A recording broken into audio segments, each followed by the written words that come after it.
Hi friends, welcome back to Suma home maker. నేను మీ సుమా శ్రీధర్. ఈ రోజు వీడియోలో మనం రెస్టారెంట్ స్టైల్ స్టార్టర్ చికెన్ కర్రీని మనం ఇంట్లోనే సింపుల్ అండ్ టేస్టీగా తయారు చేసుకుందాము. సింపుల్ ప్రాసెస్ అండి. బిగినర్స్ కూడా ఈజీగా అర్థమయ్యేటట్టు ఎక్స్ప్లెయిన్ చేసి చెప్తున్నాను. వీడియోని స్కిప్ చేయకుండా ఎండ్ వరకు చూసి నచ్చితే లైక్ చేసి సబ్స్క్రైబ్ చేసుకోండి. మనం ఈ స్టార్టర్ కర్రీని రెస్టారెంట్ లో వందలు పోసి కొనుక్కుంటామండి. అలా కాకుండా ఇంట్లోనే మనం తక్కువ కాస్ట్ లో ఎక్కువ టేస్ట్ గా తయారు చేసుకుందాము. ఈ చికెన్ ని మనం అన్నము, చపాతి, పుల్కా, బటర్ నాన్ ఇలా ఎందులోకి తిన్నా సూపర్ గా ఉంటుందండి. విడిగా తిన్నా కానీ చాలా టేస్టీగా ఉంటుంది. లేట్ చేయకుండా ప్రాసెస్ లోకి అయితే వెళ్ళిపోదాం. ఈ కర్రీని మనం ఈ ప్యాన్ లో తయారు చేసుకుంటున్నాము. ఈ ప్యాన్ ని స్టవ్ పైన పెట్టి స్టవ్ ఆన్ చేసుకొని ఇప్పుడు మనకి ప్యాన్ బాగా వేడెక్కుందండి. ఈ ప్యాన్ లోకి 1 టేబుల్ స్పూన్ ఆయిల్ ని వేసుకోవాలి. ఆయిల్ ని వేసుకొని ప్యాన్ మొత్తానికి స్ప్రెడ్ చేసుకోవాలి. ఇలాగా నీట్ గా 2 టైమ్స్ వాటర్ పోసి నీట్ గా క్లీన్ చేసుకున్న చికెన్ ని 1 kg నేనైతే తీసుకున్నానండి. వాటర్ తో సహా ఈ ప్యాన్ లోకి వేసుకోవాలి. వేసుకొని మొత్తాన్ని ఒకసారి కలయి తిప్పి ఇప్పుడు ఈ చికెన్ లోకి 2 టేబుల్ స్పూన్లు ఉప్పు వేసుకున్నామండి. ఉప్పు వేసుకొని మళ్ళీ ఒకసారి ఇలా గరిటెతో కలయి తిప్పి మూత పెట్టి 15 మినిట్స్ హై ఫ్లేమ్ లో కుక్ చేసుకుంటే ఇందులో నుంచి వాటర్ ఊరి ఆ వాటర్ తోనే చికెన్ అనేది మొత్తం కుక్ అయిపోతుంది. మనకి చికెన్ ఉడకటానికి 15 మినిట్స్ పడుతుందండి. ఉడికేలోపు అందులోకి మసాలా అనేది ఇప్పుడు మనం తయారు చేసుకుందాం. 1 కప్పు పెరుగుని వేసుకోవాలి. 1 టేబుల్ స్పూన్ జీలకర్ర పొడి, 2 టేబుల్ స్పూన్ల ధనియాల పొడి, 2 టేబుల్ స్పూన్ల కారము, 1/2 టేబుల్ స్పూన్ పసుపు, 1/2 టేబుల్ స్పూన్ సాల్ట్ వేసుకొని ఈ మొత్తాన్ని మెత్తగా బీట్ చేసుకోవాలి. పెరుగు గడ్డలుగా ఉండకుండా మొత్తం క్రీమీ టెక్స్చర్ లోకి వచ్చేటట్టు మనం బాగా బీట్ చేసుకొని తీసుకోవాలి. వాటర్ ఏమీ యాడ్ చేయాల్సిన అవసరం లేదండి. పెరుగు అనేది ఎక్కడ గడ్డలుగా లేకుండా క్రీమీ టెక్స్చర్ లో వచ్చేదాకా బాగా బీట్ చేసుకొని తీసుకోవాలి.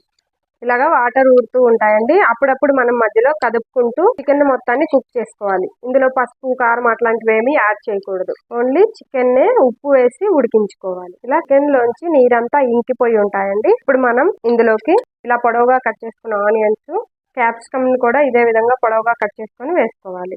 వేసుకొని మొత్తాన్ని ఒకసారి ఇలాగా గెరెట్తో కలుపుకుంటూ ఒక 2 నిమిషాల పాటు కుక్ చేసుకోవాలి. ఇలాగా క్యాప్సికమ్, ఆనియన్ కొంచెం మగ్గి చికెన్ లో నీరంతా ఇంకిపోయిన తర్వాత స్టవ్ ఆఫ్ చేసుకొని ఈ మొత్తాన్ని వేరే గిన్నెలోకి షిఫ్ట్ చేసుకోవాలి. ఈ విధంగా ఈ గిన్నెలోకి తీసుకొని పక్కన పెట్టుకుందాం. ఇదే ప్యాన్ లోకి మనం గ్రేవీని అయితే తయారు చేసుకున్నాము. ఇదే ప్యాన్ స్టవ్ మీద పెట్టి స్టవ్ ఆన్ చేసుకొని ఈ ప్యాన్ లోకి 4 టేబుల్ స్పూన్ల ఆయిల్ వేసుకోవాలి. ఆయిల్ బాగా వేడెక్కిన తర్వాత ఇలాగా బాగా చాప్గా సన్నగా కట్ చేసుకున్న ఆనియన్స్ ని వేసుకోవాలి. ఇలా గెరెట్తో తిప్పుకుంటూ ఇవి కొంచెం రంగు మారేంత వరకు ఆయిల్లో బాగా ఫ్రై చేసుకోవాలి. ఇలాగ సన్నగా చాప్ చేసుకున్న వెల్లుల్లిని వేసుకోవాలి. 4-5 రెబ్బలు పడతాయండి మనకి. అలానే సన్నగా చాప్ చేసుకున్న అల్లంని కూడా వేసుకోవాలి. పచ్చిమిర్చిని ఈ విధంగా చిన్న ముక్కలుగా కట్ చేసుకొని 2 పచ్చిమిర్చిలను వేసుకోవాలి. ఇప్పుడు వీటి మొత్తాన్ని ఇవి బ్రౌన్ కలర్ వచ్చేంత వరకు ఆయిల్లో బాగా ఫ్రై చేసుకోవాలి. స్టవ్ ని సిమ్ లో ఉంచి ఫ్రై చేసుకోవాలి. ఇప్పుడు ఇవి మొత్తం ఇలా బ్రౌన్ కలర్ వచ్చిన తర్వాత ఇందులోకి మనం ముందుగా కలిపి పెట్టుకున్నాం కదండి పెరుగు మసాలాలన్నీ, ఆ గ్రేవీని మొత్తాన్ని యాడ్ చేసుకోవాలి. ఇలా వేసుకొని గ్రేవీని మొత్తాన్ని ఆయిల్లో ఫ్రై చేసుకోవాలి. ఆయిల్లో 2 నిమిషాల పాటు ఫ్రై చేసుకోవాలండి. ఈ ప్రాసెస్ అంతా స్టవ్ అనేది సిమ్ లోనే ఉండాలి.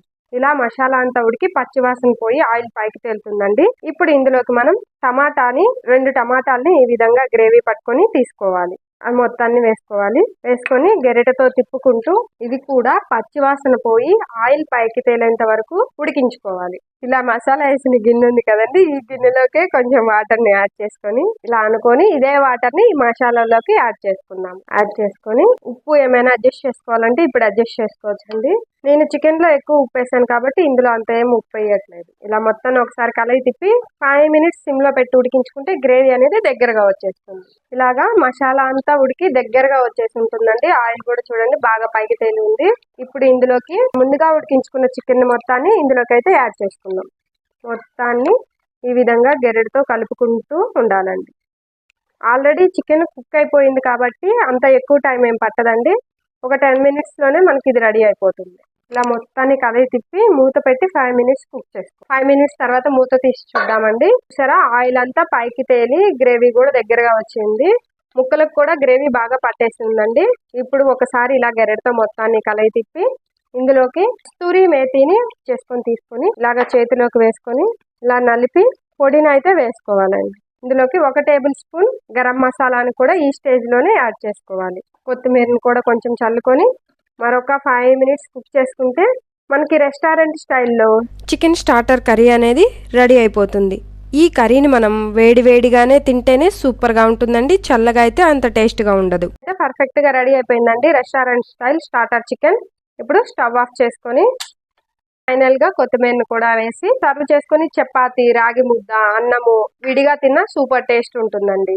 ఈ వేడి చికెన్ స్టార్టర్ కర్రీని సర్వింగ్ బౌల్లోకి తీసుకొని లెమన్, ఆనియన్తో సర్వ్ చేసుకొని తింటే సూపర్గా ఉంటుంది. వీడియో నచ్చితే ప్లీజ్ సబ్స్క్రైబ్.